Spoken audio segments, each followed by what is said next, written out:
Senang dapat berjumpa dengan saudara-saudara hari ini dalam ibadah keluarga. Saya percaya kita semua diberkati oleh Tuhan. Kita semua diberikan kekuatan, kesehatan yang dari Tuhan. Amin. Kita akan merenungkan firman Tuhan pada hari ini. Firman Tuhan berbicara tentang menantikan janji Bapa. Menantikan janji Bapa. Mari kita baca dalam Lukas 24 ayat 49. Demikian firman Tuhan. Dan aku akan mengirim kepadamu apa yang dijanjikan Bapakku. Tetapi kamu harus tinggal dalam kota ini sampai kamu diperlengkapi dengan kekuasaan dari tempat tinggi. Amin. Mari kita berdoa kepada Tuhan. Terima kasih Bapa buat perjumpaan dengan firman-Mu pada hari ini.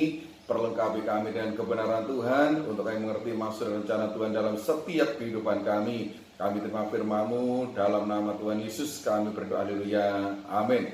Saudaraku yang kasih dalam Tuhan, kenaikan Tuhan ke surga itu adalah fakta, itu adalah bukti, itu adalah kebenaran yang tidak dapat dibantah. Itu bukan fiktif, bukan dongeng. Saudaraku, karena Tuhan setelah bangkit, Dia menampakkan diri kepada para murid dan kemudian disaksikan oleh murid-murid, Tuhan Yesus naik ke surga. Tetapi saudaraku, ketika Tuhan sebelum naik ke surga, Tuhan menyampaikan kebenaran tentang apa yang akan mereka terima, murid terima, yaitu janji Bapa. Itu sebabnya mereka dikatakan engkau harus menanti janji Bapa. Nah, kita akan melihat pagi hari ini apa janji Bapa bagi para murid, bagi orang percaya yang menantikan Tuhan. Nah, yang pertama saudaraku, kalau kita baca dalam Kisah Rasul pasal 1 ayat yang kelima, Kisah Rasul 1 ayat yang 5, di sana dikatakan demikian.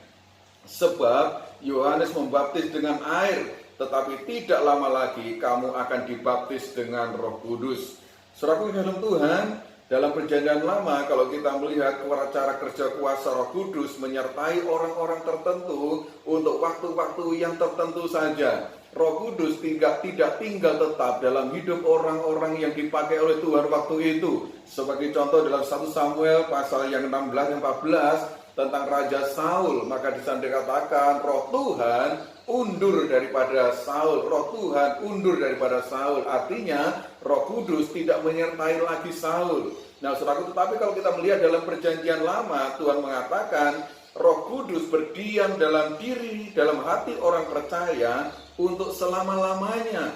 Yohanes 16 ayat 14 yang dikatakan, Aku Roh Tuhan itu akan menyertai engkau, Roh Kudus itu akan menyertai engkau untuk selama-lamanya. Nah, saudaraku, Roh Kudus yang diam dalam hidup kita itu terjadi saat kita lahir baru. Nah, saudaraku, setelah kelahiran baru kita, maka kita harus mengalami yang namanya baptisan Roh Kudus untuk menerima kuasa supaya kita menjadi saksi Tuhan. Saudaraku, baptisan Roh Kudus dijanjikan oleh Tuhan dalam hidup kita. Dalam Kisah Rasul dikatakan bahwa tidak lama lagi kamu akan dibaptis dengan Roh Kudus. Artinya di saat itulah kita akan menerima kuasa Tuhan untuk kita dapat menjadi saksi Tuhan yang efektif.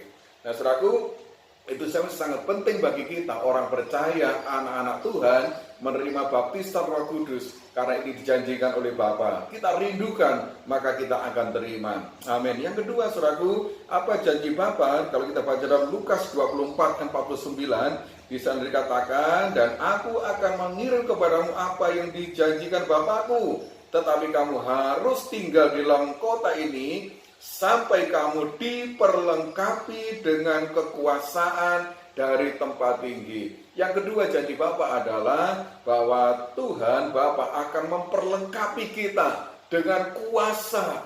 Bapa akan memberikan kuasa kepada kita. Nah, setiap orang percaya, saudaraku, akan diperlengkapi dengan kuasa untuk dapat menjadi saksi Tuhan.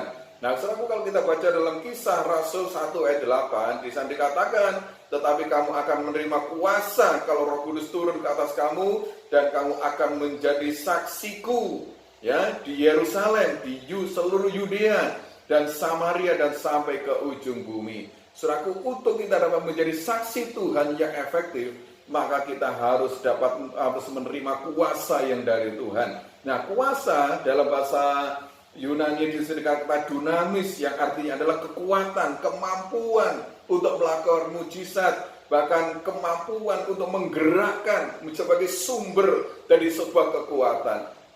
Saudaraku, pemberitaan Injil, untuk menjadi saksi Tuhan, tanpa kuasa Roh Kudus kita tidak akan bisa. Saudaraku, nah apa dampaknya ketika kita menjadi diperlengkapi dengan kuasa Tuhan? Maka saya katakan kita menjadi saksi Tuhan yang efektif. Kita menjadi saksi Tuhan yang efektif. Nah, saudaraku, kita baca dalam Lukas pasal 24 ayat 47, di sana dikatakan, dan lagi dalam namanya berita tentang pertobatan dan pengampunan dosa harus disampaikan kepada segala bangsa mulai dari Yerusalem. Saudaraku, kita sebagai saksi Tuhan, tugas kita adalah sebagai pelayan yang efektif. Untuk apa? Membawa berita tentang pertobatan dan pengampunan dosa. Artinya, setiap orang percaya adalah pembawa berita tentang pertobatan dan pengampunan dosa kepada siapa? Kepada semua orang. Firman Tuhan katakan, dimulai dari Yerusalem. Tapi kita kepada semua orang, kepada segala bangsa, bahwa berita tentang pertobatan dan pengampunan dosa harus kita sampaikan. Nah, saudaraku yang kasih dalam Tuhan, berita apa yang kita sampaikan kepada orang-orang di sekitar kita hari-hari ini? Saudaraku, kita harus menyadari bahwa seringkali berita kita terdistorsi. Ya, kita terjebak dengan situasi dan kondisi diri kita sendiri, sehingga berita kita bukan tentang pertobatan dan pengampunan dosa, tetapi berita kita adalah tentang masalah kita yang berat, tentang pergumulan kita yang tidak pernah berakhir, tentang sakit, penyakit, kelemahan, bahkan ketidakberdayaan kita, bahkan mungkin tentang keputusasaan, kekhawatiran yang ada dalam hidup kita.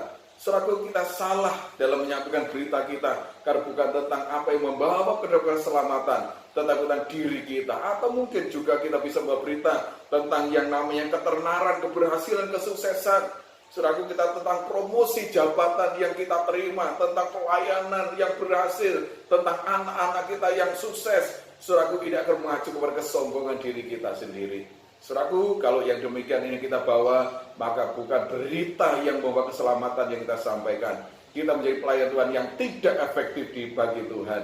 Terus saudaraku, kita harus menyadari itu semua dalam hidup kita. Ketahuilah saudaraku bahwa banyak orang di luar sana yang sekarang ini sedang membutuhkan jawaban yang tepat atas setiap masalah dan pergumulan mereka. Masa-masa yang sulit, yang sukar hari-hari ini, mereka membutuhkan kehadiran kita untuk menerima berita yang tepat, yang dapat memberikan pengharapan.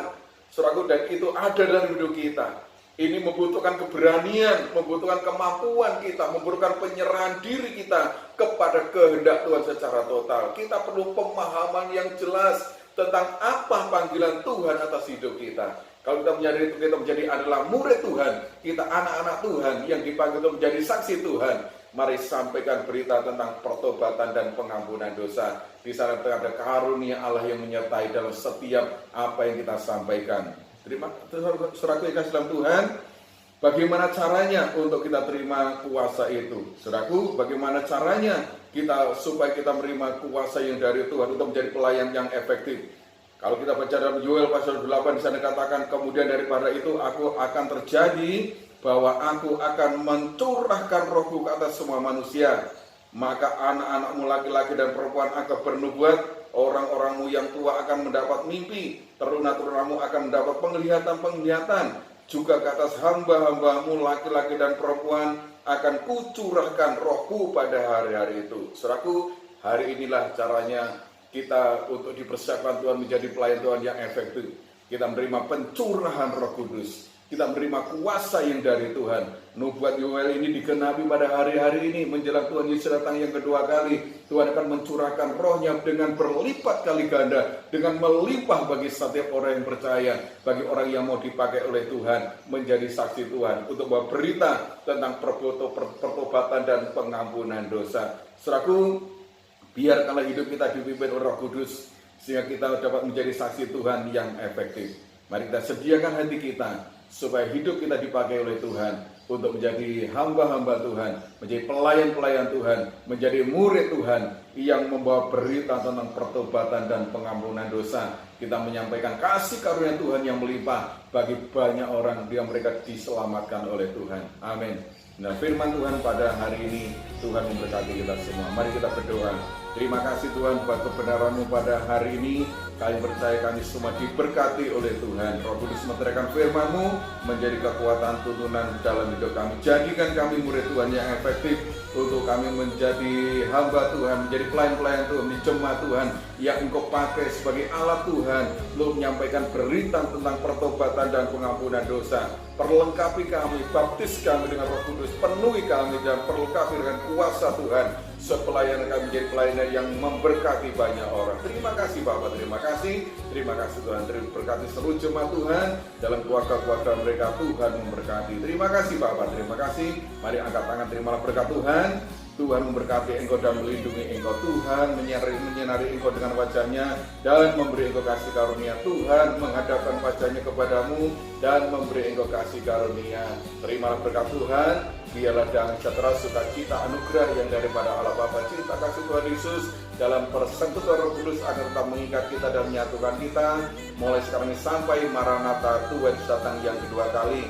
Berkat ini kami menyertai dalam sang pribadi saudara, keluarga rumah tangga saudara, pekerjaan saudara, dalam pengiringan pelayanan saudara, apapun yang sudah kerjakan, Tuhan Yesus memberkati, Tuhan Yesus buat berhasil. Dalam nama Tuhan Yesus, kami menaikkan segala pujian, hormat, doa kami, syukur kami, haleluya, amin. Selamat pagi, Tuhan memberkati kita.